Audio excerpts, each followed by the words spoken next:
पर बातचीत रोक। Indian government agents to the murder of a Sikh separatist leader in British Columbia. Canada जो कि इमिग्रेंट्स की पहली पसंद है और हमारे काफी भारतीय वहाँ रहते हैं, लेकिन आज वो कनाडा बेवकूफी भरे डिप्लोमेटिक डिसीजन ले रहा है जिसका इम्पैक्ट भारत कनाडा के संबंधों पर और काफी सारे इश्यूज पर काफी नेगेटिव हो सकता है। कनाडा एक डेवलप्ड कंट्री है और भारत एक डेवलपिंग, लेकिन फिर भी रिसेशन से आज कौन जूझ रहा है? Canada. Bharat 5th largest economy है जबकि कनाडा 9th।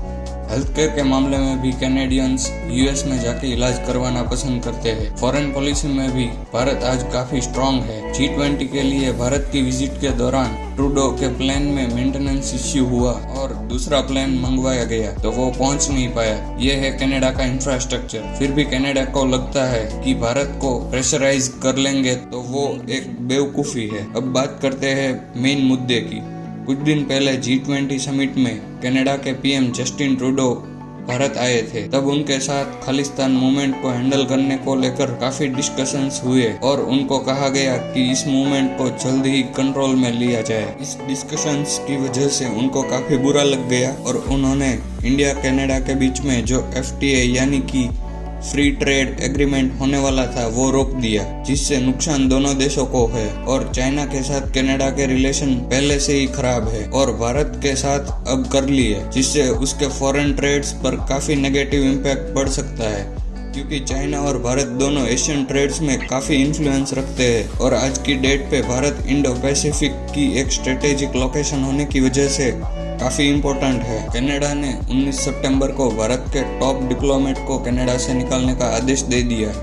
इसके पीछे इनका खुलासा ये था कि इंडिया ने हमारे देश के सिटीजन हरदीप सिंह निज्जर को कनाडा की भूमि पर ही मारा है। हरदीप निज्जर जो कि एक खालिस्तानी एक्टिविस्ट था और काफी एंटी इंडियन गतिविधियों में शामिल था, उसे इंडियन एजेंट्स के द्वारा मारा जाने का आरोप लगाया गया, जिस आरोप को भारत ने खारिज कर दिया और भारतीय डिप्लोमेट को निकालने के बदले में कैनेडियन सीनियर डिप्लोमेट को मिनिस्ट्री ऑफ एक्सटर्नल अफेयर्स में बुलाकर 5 दिन में भारत छोड़ने का आदेश देकर निकाल दिया।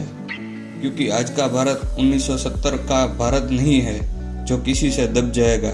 जैसा एक्शन होगा वैसा ही रिएक्शन मिलेगा। ये सब कैनेडियन सरकार कर क्यों रही है? केवल एक खालिस्तानी के लिए, जिसकी वजह से उन्होंने भारत जो कि आज की डेट पे वर्ल्ड के लिए काफी इम्पोर्टेंट पार्टनर है, उसके साथ अपने इंटरनेशनल रिलेशंस खराब कर लिए। इनफैक्ट जब जस्टिन ट्रूडो G20 के लिए भारत में थे तब भी कनाडा में खालिस्तानी मूवमेंट चल रही थी। फिर भी खालिस्तानीज को डिफेंड करके इंडिया के साथ रिलेशन खराब करने में उनका इंटरेस्ट है। कनाडा गवर्नमेंट के ये एक्शन शायद 2025 के इलेक्शन में अपनी कुर्सी को सेव करने के लिए हो सकते हैं, क्योंकि आज बहुत सारे इश्यूज है जिनकी वजह से कनाडा की जनता नाराज है, जैसे कि housing crisis, increasing interest rates, recession, unemployment और हेल्थ केयर। और कोई भी देश कनाडा को यही एडवाइस देगा कि पहले इन मुद्दों पे ध्यान दिया जाए और टेररिज्म को बढ़ावा ना दिया जाए। और एक बात, हरदीप निज्जर की मौत 18 जून को हुई थी और ये एक्शंस लिए गए 18 सितंबर को। तो इन 4 महीनों तक क्या हो गया था? या फिर ये सिर्फ G20 के दौरान किए गए डिस्कशंस का रिएक्शन था? तो कैनेडियन गवर्नमेंट और ट्रूडो को ये याद रखना चाहिए कि जब तक भारत के प्रधानमंत्री नरेंद्र मोदी है और फॉरेन मिनिस्टर S जयशंकर है, तब तक सारे एक्शन सोच समझ कर ही लेने चाहिए, नहीं तो actions is equal two reactions मिलेंगे। ये थी आज की हमारी वीडियो। अगर अच्छी लगी हो तो लाइक और सब्सक्राइब करना ना भूलें।